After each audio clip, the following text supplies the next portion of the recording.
ரெஸ்டாரண்ட்ஸ்ல menu cards இருக்குமே இவ்வளவு நீளமா, அதுல ஒரு ஐட்டம் மட்டும் ரொம்ப காஸ்ட்லியா இருக்கும். அது ஏன்? உதாரணத்துக்கு ஒரு டிஷ் மட்டும் 2500 ரூபாய் போட்டிருக்கோம், ஆனா அது யாருமே ஆர்டர் பண்ண மாட்டாங்க. இருந்தாலும் ஏன் அதை மெனு கார்ட்ல வச்சிருக்காங்க தெரியுமா? அந்த ஐட்டம் விற்கிறதுக்காக இல்ல, கம்பேர் பண்ண வைக்கிறதுக்காக.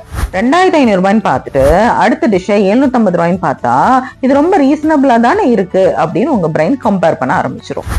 ஆனா உண்மையிலேயே 750 ரூபாய்ன்றது அந்த டிஷ்ஷுக்கு சீப்பான பிரைஸ் இல்ல, அதுவும் காஸ்ட்லி தான்.